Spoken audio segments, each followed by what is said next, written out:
Hello and welcome to Panacea Classes. Start करते हैं Hindu analysis 7 जून 2021 का। जो फर्स्ट आर्टिकल हम पढ़ने जा रहे हैं उसका नाम है the red flags on the trail of the virus.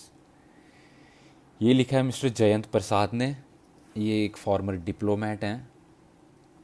अब इस आर्टिकल में ये बता रहे हैं ओरिजिन ऑफ कोविड 19 के रिगार्डिंग जो भी कंट्रोवर्सी हुई है, चाइना का क्या रोल है इन ब्रेकआउट ऑफ दिस कोविड 19, ये सब हम इस आर्टिकल में पढ़ेंगे डिटेल में। ठीक है, तो सबसे पहले जो भी कंट्रोवर्सी की सेंटर ऑफ कंट्रोवर्सी है वो है वुहान इंस्टीट्यूट ऑफ वायरोलॉजी। ठीक है, ये एक लैब है चाइना में। ठीक है, यहाँ पे क्या किया जाता है, यहाँ पे एडवांस स्टडी की जाती है ऑन डेडली पैथोजेंस पे। तो अब ये जो लैब है ये बायो सेफ्टी लेवल 4 की फैसिलिटी है। यहाँ पे जो है काफ़ी एडवांस स्टडीज़ की जाती हैं।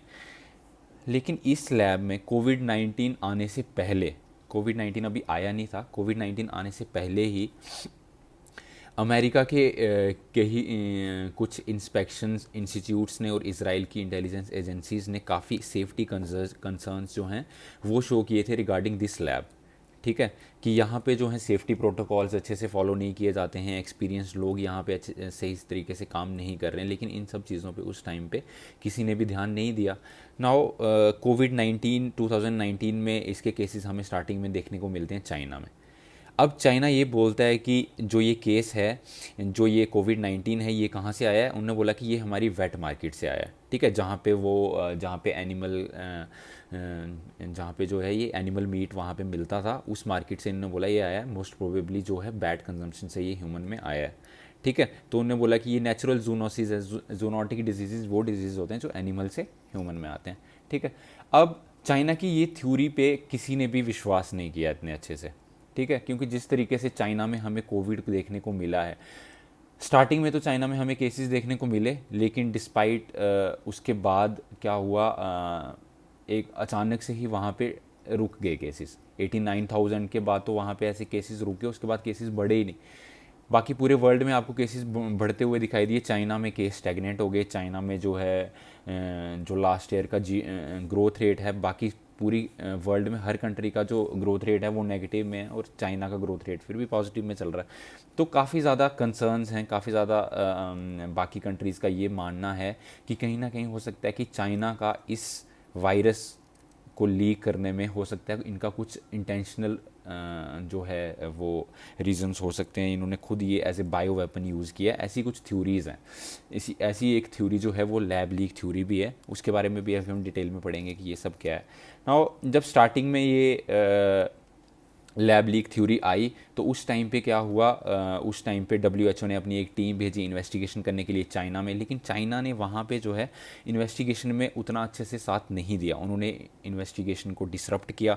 ठीक है, अब उन्होंने उसको डिसरप्ट किया, और उसके बाद डब्ल्यू ने भी ये बोला कि हमें कोई भी पुख्ता सबूत ऐसा नहीं मिला है जहाँ से ये पता चल सके कि जो है ये वायरस जो है चाइना की लैब से लीक हुआ है। ठीक है, अब ये रही बात की इन्वेस्टिगेशन की। उसके बाद अभी रिसेंटली क्या हुआ है, अभी रिसेंटली काफ़ी ज़्यादा रिपोर्ट्स ऐसी आ रही हैं, और एक ट्विटर जो है एनोनिमस ग्रुप है ट्विटर पे जिसका नाम है ड्रास्टिक, ये बोल रहे हैं, ये जो ग्रुप है drastic decentralised radical autonomous search team investigating COVID 19, इस ग्रुप का ये मानना है कि जो ये कोविड 19 का ओरिजिन है ये मोस्ट प्रोबेबली जो है आया कहाँ से, ये आया है, ये इन्हीं की लैब से जो है लीक हुआ है। हो सकता है एक्सीडेंटल हो या फिर इंटेंशनल हो, पर ये आया एक्सपेरिमेंट से ही है। इन्होंने खुद ही एक्सपेरिमेंट करके खुद ही वहाँ पे लीक हुआ। अब ये कहाँ, उस लैब में ऐसा होता क्या है, तो मैं आपको बता दूं कि बायोटेक्नोलॉजी और जेनेटिक साइंस में क्या होता है, गेन ऑफ फंक्शन रिसर्च होती है। गेन ऑफ फंक्शन रिसर्च क्या है, हम क्या करते हैं, जो डेडली पैथोजेंस होते हैं, ठीक है, जो बड़े ज़्यादा डेडली वायरसेस होते हैं, इनको क्या करते हैं हम, इनको इनके ऊपर स्टडी करते हैं, इनके ऊपर देखते हैं कि इनके ऊपर रिसर्च करते हैं। अब इनके ऊपर रिसर्च करने क्यों करते हैं, ताकि हमें ये पता चल सके कि आने वाले टाइम पे कौन कौन सा वायरस आ सकता है, कैसी कैसी हमें वैक्सीन्स की ज़रूरत होगी, कैसे हम मैनकाइंड को इन वायरसेस से बचा सकते हैं। ठीक है, तो ये जो गेन ऑफ फंक्शन रिसर्च है इसका ये तो एक एडवांटेज है कि हम जो है यहाँ पे इसमें करते क्या है कि जो वायरस है, ठीक है, अलग अलग टाइप के वायरस होते हैं। अब इन वायरस को क्या करते हैं, इनके ऊपर रिसर्च करते हैं। या तो इन दो तरीके से होता है, या तो जेनेटिक इंजीनियरिंग करते हैं, इनके जीन्स को हम चेंज करके खुद ही जो है वो देखते हैं कि कैसे ये जो है डेवलप हो रहा है। या फिर उसके बाद क्या होता है, एक और चीज़ यहाँ पे करते हैं, उसको बोलते हैं सीरियल पैसेजिंग। सीरियल पैसेजिंग में हम क्या करते हैं, हम जो इनकी म्यूटेशन है, वायरस की जो म्यूटेशन है उसको हम इनक्रेज करते हैं। डिफरेंट डिफरेंट इन्वायरमेंट्स में हम क्या करते हैं, वायरस को छोड़ देते हैं और फिर हम देखते हैं कि ये कैसे म्यूटेट कर रहा है, तो हम उसकी डिफरेंट म्यूटेशंस को देखते हैं। लेकिन ये सब चीज़ें जो हैं, इन सब चीज़ों के काफ़ी लीथल इफेक्ट्स हो सकते हैं। अगर ऐसा कोई वायरस, आप खुद सोचो, ऐसा कोई वायरस जिसके ऊपर हम ऐसी कोई स्टडी कर रहे हैं, वो ऐसे लीक हो जाए अचानक से लैबोरेटरी से, ठीक है, तो क्या होगा, उसका इम्पैक्ट क्या हो सकता है ह्यूमन काइंड पे। और ऐसा ऐसा ऐसा ऐसा पहले भी हो चुका है, ऐसा ऐसी बात नहीं है कि ऐसा पहले हुआ नहीं है। स्मॉल पॉक्स के केस में देख लो आप, स्मॉल पॉक्स जो है ऐसी ही एक रिसर्च जो है वो गलत हो गई थी और उसकी वजह से स्मॉल पॉक्स जो है वो स्प्रेड हो गया। तो काफ़ी एथिकल क्वेश्चंस जो हैं इस चीज़ पे हैं कि ये चीज़ जो है वो होनी चाहिए या नहीं होनी चाहिए। इसको कोई भी गवर्नमेंट यूज़ कर सकती है एज ए बायो वेपन किसी के खिलाफ, ठीक है। तो रिसेंटली प्रेसिडेंट बाइडन जो यूएसए के, उन्होंने ये अपनी इंटेलिजेंस टीम को बोला है कि 90 डेज़ में हमें रिपोर्ट दो कि ये जो कोविड है ये कहाँ से इसका ओरिजिन हुआ है।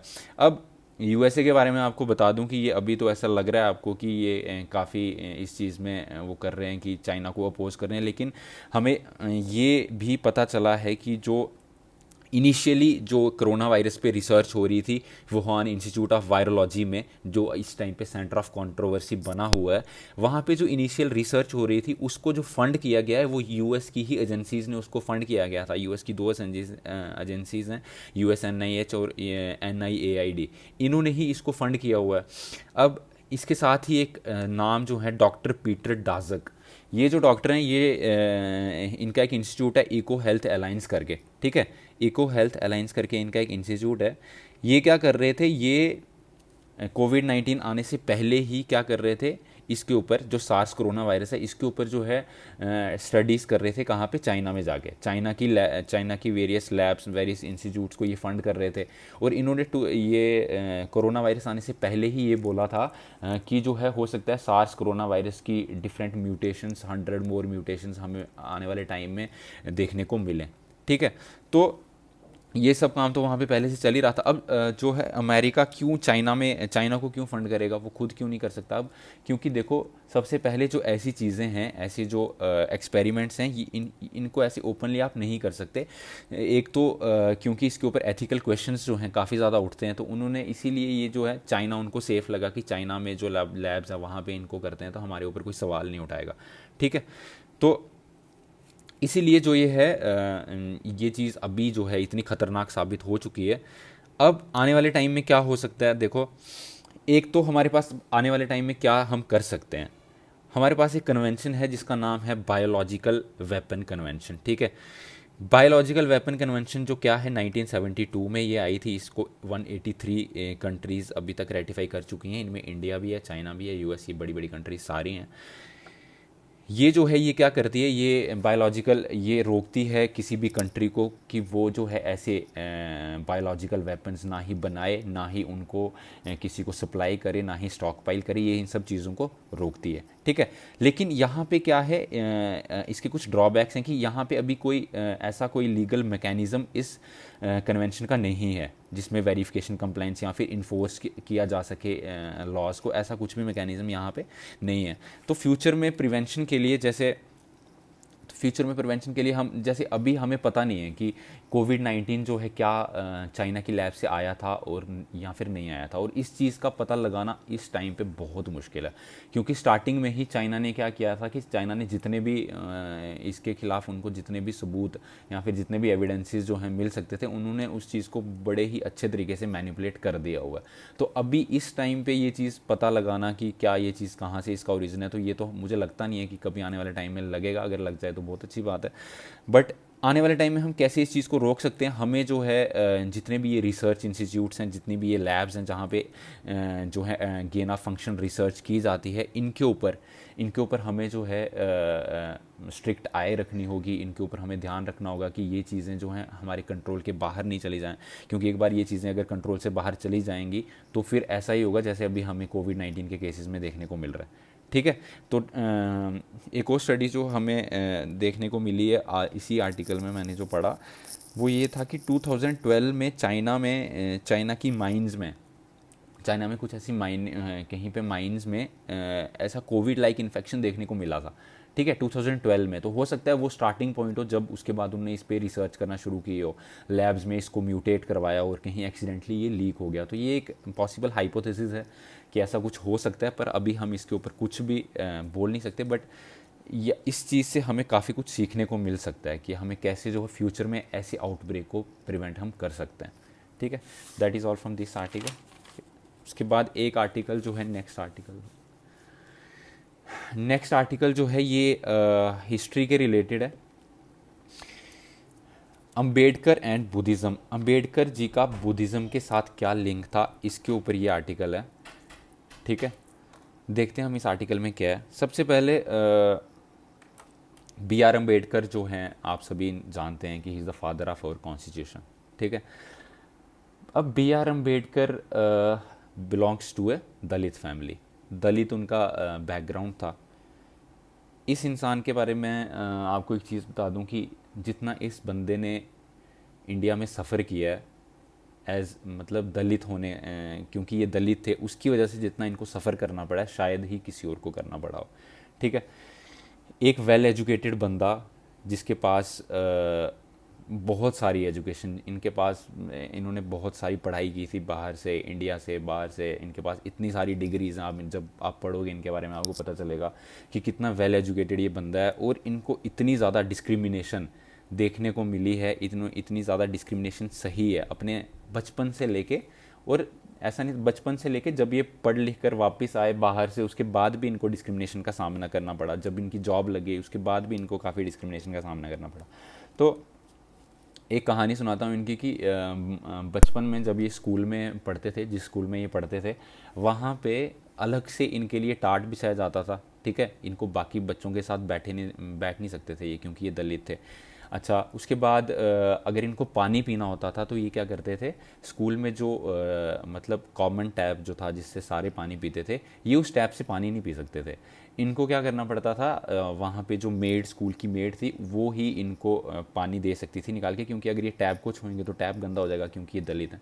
तो ऐसी सारी चीज़ों का सोचो आप कि इन चीज़ों का इनको सामना करना पड़ा, और उसके बाद भी इन्होंने कभी हार नहीं मानी। इस बंदे ने कभी, अगर आपको लाइफ में चांस मिले तो ऐसे बंदे की ऑटोबायोग्राफी आपको पढ़नी चाहिए। ठीक है, तो देखते हैं इनका बुद्धिज़्म के साथ क्या लिंक था। अब नेचुरल सी बात है, इनका जन्म हिंदू फैमिली में हुआ था। ठीक है, दलित जो हैं वो हिंदू ही होते हैं, तो हिंदू फैमिली में इनका जन्म हुआ। लेकिन इनको जो इतना ज़्यादा डिस्क्रिमिनेशन हायर कास्ट से, चाहे वो ब्राह्मण या फिर जो भी हायर कास्ट थी, उनसे इनको काफ़ी ज़्यादा डिस्क्रिमिनेशन देखने को मिलता है। अब नेचुरली जो एक बंदा अगर मान लो हिंदू फैमिली में जन्म हुआ है और उसको अपने ही रिलीजन के लोगों में डिस्क्रिमिनेशन देखने को मिल रहा है, तो उसका तो मन उठ जाएगा उस रिलीजन से, ऑब्वियस सी बात है। ठीक है, तो अब इनका जो है बुद्धिज़्म की तरफ काफ़ी ज़्यादा झुकाव था। हम पढ़ेंगे कि और इस चीज़ का काफ़ी हमारी सोसाइटी, हमारी पॉलिटी पे भी असर पड़ा, क्योंकि कॉन्स्टिट्यूशन में कॉन्स्टिट्यूशन ड्राफ्ट इन्होंने किया है तो काफ़ी ज़्यादा इम्पैक्ट उस चीज़ का भी पड़ा। यहाँ पे हम बात करेंगे एक 1879 में सर एडविन आर्नोल्ड, ये एक स्कॉलर और थिंकर थे। काफ़ी ज़्यादा जो है इंडियन कल्चर को इन्होंने डीपली स्टडी किया था। इन्होंने एक पोइम लिखी जिसका नाम था द लाइट ऑफ एशिया। ठीक है, ये आपको याद रखना है, द लाइट ऑफ एशिया एक पोइम थी जिनको लिखा सर एडविन आर्नोल्ड ने।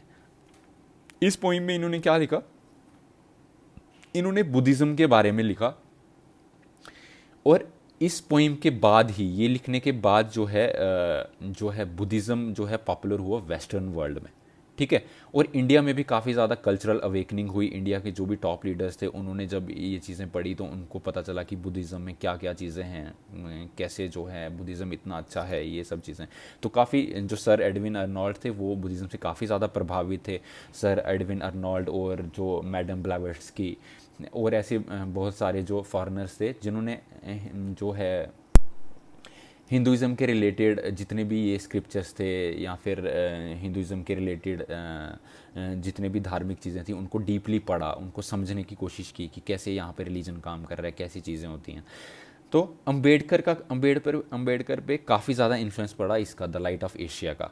अब क्योंकि वो एक दलित थे, ठीक है, विक्टिम थे कास्ट सिस्टम के, काफ़ी ज़्यादा उनको सफरिंग्स देखने को मिली थी। 1936 में क्या हुआ, 1936 जो है इन्होंने एक हिस्टोरिक स्पीच दी जिसका नाम था एनहिलेशन ऑफ कास्ट, ठीक है। इन्होंने क्या किया, हिंदुज़म छोड़ दिया, ठीक है। 1936 में डॉक्टर बी आर अम्बेडकर ने हिंदुज़म छोड़ दिया। इन्हें बोला कि मैं ऐसे धर्म का पार्ट नहीं हो सकता जहाँ पे लोगों के साथ डिस्क्रिमिनेट किया जाता है, जहाँ पे लोगों को लिबर्टी का राइट नहीं है, राइट टू फ्रीडम नहीं है, ठीक है। तो ये सब चीज़ें इन्होंने बोली और इन्होंने हिंदुज़म छोड़ दिया। 1936 में ये हिंदुज़म छोड़ते हैं। उसके बाद 1956, 20 साल के बाद ये क्या करते हैं, बुद्धिज़्म जो है उसको अपना लेते हैं। अब ये 20 साल का टाइम क्या करते हैं, ये 20 साल का जो टाइम इन्होंने लिया, इस टाइम पे इन्होंने क्या किया, इन्होंने सारे रिलीजन की स्टडी की, ठीक है। कोई भी रिलीजन ऐसा नहीं है कि आप जो है क्योंकि आप किसी की सुनी सुनाई बातों पे तो भरोसा कर नहीं सकते। तो इन्होंने क्या किया, इन्होंने हर रिलीजन को डीपली स्टडी किया, इस्लाम, क्रिश्चियनिटी, हिंदुज़म में तो ये खुद पैदा ही हुए थे, ठीक है, उसके बारे में लगभग जानते ही थे। उसके बाद बुद्धिज़्म को भी इन्होंने काफ़ी ज़्यादा पढ़ा और इनको ये लगा कि जैसा इनकी पर्सनैलिटी है, जैसा ये इनकी थिंकिंग है, तो सबसे ज़्यादा जो बेस्ट सूटेड रिलीजन इनके लिए है वो बुद्धिज़्म है, ठीक है, ऐसा इनको लगा और इन्होंने बुद्धिज़्म अपना लिया। अब 1956 में जब इन्होंने बुद्धिज़्म अपनाया तो इनके साथ कई लाख ऐसे दलित से जिन्होंने हिंदुज़्म छोड़ के बुद्धिज़्म अपना लिया, क्योंकि हिंदुज़्म में उनको डिस्क्रिमिनेशन देखने को मिल रहा था, ठीक है। और 1950 में इनका एक ऐसे पब्लिश हुआ जिसका नाम था Buddha and future of his religion, ठीक है। ये आपको याद रखना है, Buddha and future of his religion. ये एक ऐसे था जो लिखा था बी आर अम्बेडकर जी ने, और ये पब्लिश हुआ कोलकाता की एक महाबोधि सोसाइटी थी, उनकी मंथली मैगजीन एक आती थी, उसमें इसको पब्लिश किया गया। अब जब इन्होंने बुद्धा को कंपेयर, इस ऐसे में इन्होंने क्या किया, इस ऐसे में इन्होंने कंपेयर किया बाकी रिलीजन्स को और बुद्धिज़्म को, और इन्होंने ये देखा कि देखो बाकी जितने भी रिलीजन्स हैं उसमें क्या होता है, उसमें जितने भी जो प्रीचर्स हैं, ठीक है, जो रिलीजन को प्रीच कर रहे हैं, वो कहीं ना कहीं कभी ना कभी एक टाइम ऐसा आता है कि वो अपने आप को खुद ही भगवान मानने शुरू कर देते हैं, ठीक है। लेकिन बुद्धा ने अपने पूरे जितना भी उनका लाइफ साइकिल था, उन्होंने कभी भी ऐसा नहीं बोला कि मैं भगवान हूँ, कभी भी नहीं बोली ये चीज़, ठीक है। ये चीज़ उन्होंने क्लियरली इसमें लिखी कि बाकी जो अदर रिलीजन्स हैं, चाहे वो अब्राहमिक रिलीजन्स की बात करें, आप हिंदुज़म के कई ऐसे सेक्ट्स हैं जहाँ पे हमें ये देखने को मिलता है कि जो प्रीच कर रहा है वो ही एक टाइम पे ऐसा बोल रहा है कि मैं ही भगवान हूँ, ठीक है। तो उनको बुद्धिज़्म में ये चीज़ देखने को नहीं मिली। उसके बाद यहाँ पे उनको क्लियर कट डिस्टिंक्शन देखने को मिला मार्गदाता और मोक्षदाता में। मार्गदाता मीन्स कि उनने बोला कि बुद्धा एक मार्गदाता है, मार्गदाता जो हमें मार्ग बता रहा है, जो हमें रास्ता बता रहा है कि हमें कैसे जो है लिबरेट होना है। ऐसा नहीं है कि आपको कोई ऐसे बोल रहा है कि भाई मेरे पास आ जाओ, मैं आपको मोक्ष दिला दूंगा, ठीक है। आपको ऐसे बहुत सारे लोग मिल जाएंगे आजकल के टाइम में भी कि वो बोलेंगे कि आप मेरे पास आ जाओ, हम आपको मोक्ष दिला देंगे, ऐसे कर देंगे, वैसे कर देंगे, ठीक है। तो ये सब प्रोपेगेंडा उनको बाकी रिलीजन्स में मिला, लेकिन बुद्धिज़्म में उन्होंने बोला कि ऐसा प्रोपेगेंडा नहीं है। उसके बाद उन्होंने बोला कि रीज़न एंड एक्सपीरियंस के बेसिस पे जो है वो बुद्धिज़्म ज़्यादा खरा उतरता है as compare to other religions जो कि ब्लाइंडली फॉलो करते हैं चीज़ों को। अब बाकी उन्होंने बोला कि जो बाकी रिलीजन्स हैं ये जो हैं ब्लाइंडली किसी चीज़ को फॉलो करते हैं, पर बुद्धिज़्म में जो हर चीज़ का रीज़न है, एक्सपीरियंस की बेसिस पे चीज़ें हुई हैं, तो इसीलिए इसको फॉलो करना चाहिए। चौथी चीज़ उन्होंने बोली कि बाकी जो रिलीजन हैं वो ज़्यादा जो फोकस करते हैं रिचुअल्स पे, एज इन जो हिंदुज़म में भी एक टाइम पे रिचुअल्स पे इतना ज़्यादा फोकस हो गया था कि हिंदू बेसिकली बुद्धिज़्म और जैनिज़्म आने का मेन कारण ही यही था कि जो ब्राह्मण्स थे उस टाइम के जो ब्राह्मण्स थे, उन्होंने काफ़ी ज़्यादा इस चीज़ को मोनोपलाइज कर लिया था और उन्होंने बोला था कि जो अगर किसी को मोक्ष प्राप्त करना है तो वो हमारे द्वारा ही हो सकता है, ठीक है। तो इस चीज़ को इस तरह से उन्होंने मैनिपुलेट कर दिया था। उसके बाद ही जो है बुद्धिज़्म और जैनिज़्म का जन्म हमें देखने को मिला। तो क्योंकि इट इज़ जो है मोरालिटी पे बेस्ड है, ठीक है, बुद्धिज़्म, तो इसलिए इन्होंने इसको सपोर्ट किया। उसके बाद इन्हें बोला कि क्योंकि बुद्धिज़्म बुद्धा ने खुद ही बोला था, बुद्धा के एक डिसाइपल थे आनंदा, उन्होंने उनको खुद ही बोला था कि आप कभी भी बुद्धिज़्म में ऐसा नहीं है कि जो मैंने बोल दिया वो पत्थर की लकीर है, ठीक है। और काफ़ी सारे रिलीजन ऐसा बोलते हैं कि जो एक बार किसी उनके प्रीचर ने ऐसी चीज़ बोल दी तो वो पत्थर की लकीर है, अब उसको चेंज नहीं कर सकते, ठीक है। तो मुझे लगता है ये स्टैग्नेंट फेज़ आ जाता है उसके बाद। फिर अगर आप कहीं पे चेंज को रोक रहे हो ना तो वो स्टैग्नेंट फेज़ आ जाएगा। इसीलिए बुद्धा ने अपने डिसाइपल को कहा था कि किसी भी टाइम आपको अगर लगे कि कुछ भी चीज़ जो मैं आपको बोल रहा हूँ वो चेंज करनी है इन फ्यूचर में, तो आप ओपनली उसको चेंज कर सकते हो। तो ये जो है फ्रीडम ऑफ, ये लिबर्टी उनको दी गई। ये चीज़ें जो हैं अम्बेडकर को बुद्धिज़्म की तरफ खींच के गई, उन्होंने बुद्धिज़्म अपनाया, ठीक है। तो that is all from this article. उसके बाद जो नेक्स्ट आर्टिकल है ये एक एमपी ने लिखा है, it is on social issues and governance, ठीक है। अच्छा, इंडिया में जो प्रोस्टिट्यूशन है आपको पता है वो इलीगल है। किसी भी टाइप का प्रोस्टिट्यूशन, सेक्स वर्क जो है वो इलीगल है, उसको क्रिमिनलाइज किया हुआ है, ठीक है। अब इसकी वजह से हो क्या रहा है कि अब जो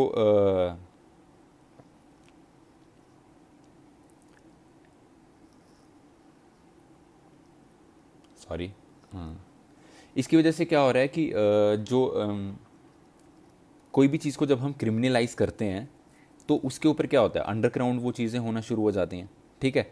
अब किसी चीज़ को क्रिमिनलाइज जब कर दिया तो उस चीज़ में स्टिग्मा जो है वो ज़्यादा बढ़ जाता है, ठीक है। तो सेक्स वर्क, क्योंकि प्रोस्टिट्यूशन इंडिया में क्रिमिनलाइज है, लेकिन फिर भी प्रोस्टिट्यूशन इंडिया में होता है, ठीक है। अब क्योंकि ये इलीगल तरीके से होता है तो इसकी वजह से क्या है, जो प्रोस्टिट्यूट्स हैं, जो सेक्स वर्कर्स हैं, उनके राइट्स को कोई देख नहीं रहा है, उनकी वेलफेयर कोई देख नहीं रहा है, उनका अब्यूज़ हो रहा है, उनके साथ काफ़ी ज़्यादा प्रॉब्लम्स उनको देखने को मिल रही हैं, ठीक है।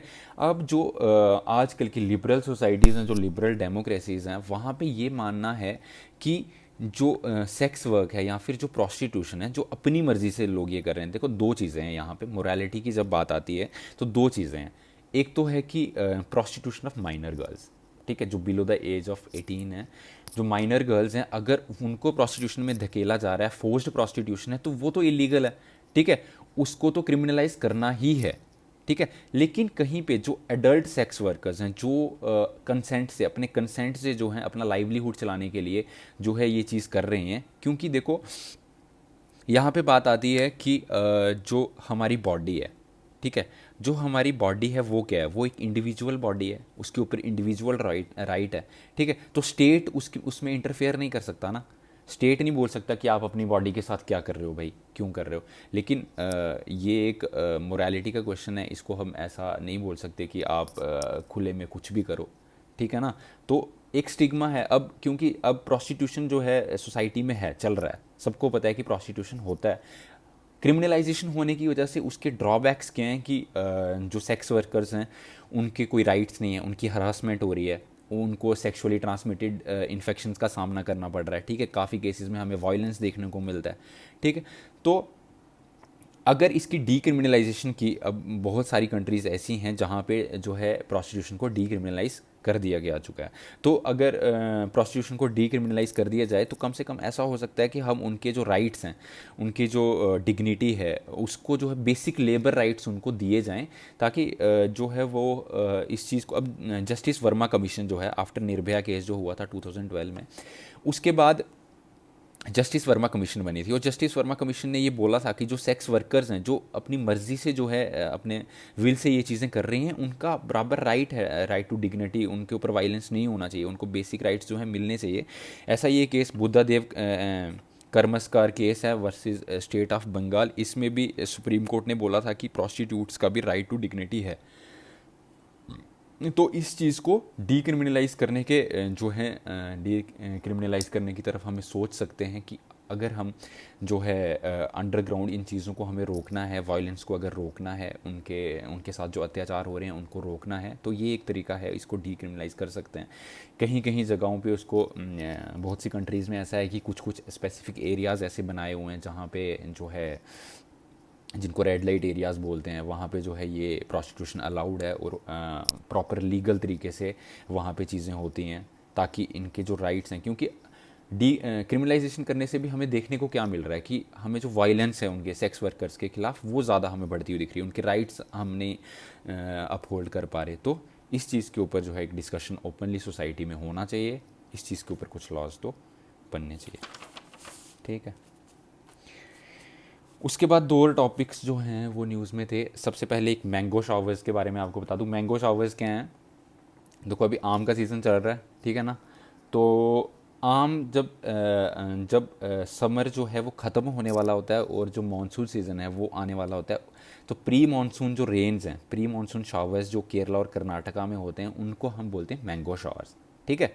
मानसून आने से कुछ टाइम पहले जो बारिशें होती हैं उनको हम बोलते हैं मैंगो शावर्स। और इनकी वजह से होता क्या है, जो आम हैं वो अच्छे से पक जाते हैं, ठीक है। तो ये मैंगो शावर्स बड़े इंपॉर्टेंट हैं आम आम के पकने के लिए, तो मैंगो शावर्स इनको बोलते हैं, ठीक है। उसके बाद एक इंडेक्स के बारे में आज न्यूज़ में इसको पढ़ेंगे, performing grading index. Performing grading index क्या है? ये इंडेक्स मॉनिटर करता है स्टेट्स और यूटीज़ जो हैं वो स्कूल एजुकेशन में उन्होंने कितना जो है इम्प्रूव किया है। 70 ऐसे पैरामीटर्स हैं एजुकेशन के जिनके ऊपर ये देखता है और फिर ये जो है रैंक करता है वेरियस स्टेट्स और यूटीज़ को। ऐसे कौन कौन से पैरामीटर्स हैं, जैसे लर्निंग आउटकम हो गया, एक्सेस एंड इक्विटी हो गया, इंफ्रास्ट्रक्चर हो गया, गवर्नेंस एंड मैनेजमेंट हो गया। तो ऐसे 70 पैरामीटर्स हैं जिनको देख के ये इंडेक्स बनाया जाता है। इसको रिलीज़ करता है एजुकेशन मिनिस्ट्री, ठीक है। एजुकेशन मिनिस्ट्री द्वारा ये रिलीज़ किया जाता है। जो अभी की रैंकिंग है इसमें पंजाब जो है, पंजाब ने टॉप किया है। जो लास्ट ईयर जो टॉप था पिछले 2 सालों से लगातार चंडीगढ़ टॉप कर रहा था, अभी जो है पंजाब ने टॉप किया स्टेट्स में। दूसरे नंबर में स्टेट्स में तमिलनाडु है 906 स्कोर के साथ, 1000 में से इसमें स्कोर मिलता है। केरला जो है नंबर 3 पे है। लद्दाख जो है यूटी बनने के बाद इसका अलग से जो है वो इसको अलग से जो है स्कोर दिया है और ये सबसे लास्ट नंबर पे आ रहा है 545 नंबर पे। गुजरात जो है वो सेकंड रैंक से, लास्ट टाइम इसका रैंक सेकंड था और सेकंड से शिफ्ट होकर 8th रैंक तक पहुंच गया, ठीक है। तो ये सब जो हैं फैक्ट्स आपको याद रखने हैं। This is all from today, thank you.